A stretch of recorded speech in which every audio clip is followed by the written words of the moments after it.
Hello everyone. Today we're going to be talking about why Jim Rohn stresses and also advises that you should not buy a new car before you purchase a real estate. Let's get to it.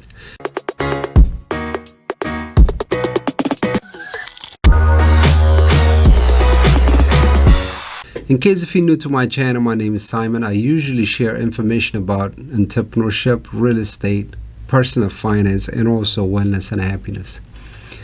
If you like a content like this, make sure you like this video and also subscribe so that way you'll be notified by YouTube every time I upload a new videos. And same time you will be recommended for similar videos from YouTube. Thanks for coming. Let's get to it. In case if you don't know who Jim Rohn is, Jim Rohn is a personal development coach, an entrepreneur, and also a motivational speaker. He's been doing personal development coaching for so long and also being in the business for so long. His teaching changed so many people's life. So why did Jim Rohn always stress about you should not invest on brand new car before you buy a real estate? Especially if you're thinking about becoming a real estate investor or generating income by owning a rental properties.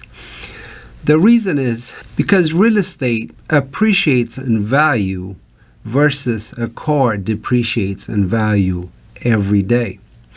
What I mean by that is if you own a real estate, the chance of the real estate value increasing every year is higher chances than owning a car. If you buy a brand new car, the time you drove it off of that car lot, it loses value. Then as time goes, the value of that car goes to zero.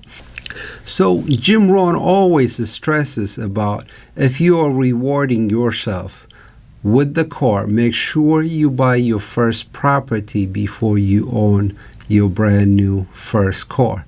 He's not talking about a car you need to go from work to work or places to places, especially if you're investing on real estate where it can generate your income. It will definitely make sense. Because I'm going to give you a simple example of a scenario.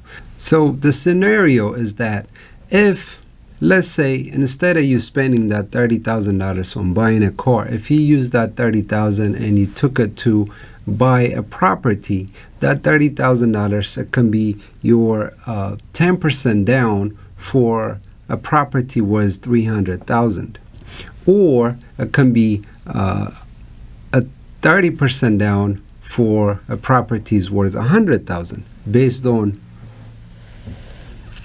based on what kind of property and where you want to buy it, and also what kind of rental income will have.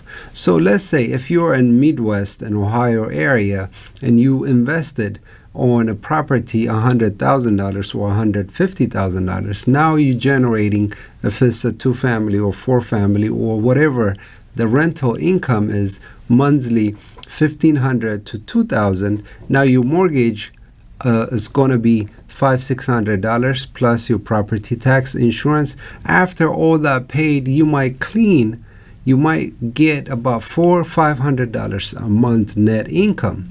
So that's why he's stressing you out about, instead of buying a new car, especially if you're doing it in cash, it will even make sense more to invest that cash on real estate.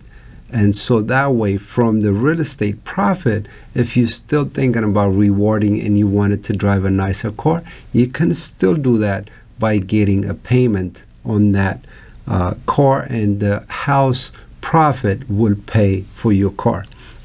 So that's what Jim Rohn stresses about. Do not buy a new car before you own a property. So that's one way of looking at it. If you don't want it to have tenants and you don't want to be landlords, the other way to think about it is also is if you buy your car before you buy your residential home, your property, the banks will look at your car payment as a debt to your income. which means I'm going to give you an example. If your debt ratio, let's say your income is $2,000, and if your total expenses add up to a total of $1,000 a month, then your debt ratio is 50%. And the banks usually like to see you to be below 40%, so which means your debt ratio, your income expenses should be at least 40%, which means if you're making $2,000 a month, your expenses should not exceed $800. So either way, the bottom line is this: if you are thinking about purchasing a new home, or if you're thinking about becoming a real estate investor, do not go and buy a brand new car yet. Just go ahead and invest a smaller expense car you can pay in cash, so that way till you get your ultimate goal, you can delay the purchasing of your brand new car. That's the advice Jim Rohn been given for years, and I wanted to share that with you. I hope you enjoyed it. Thank you for watching again. I will catch you on the next video. Take care.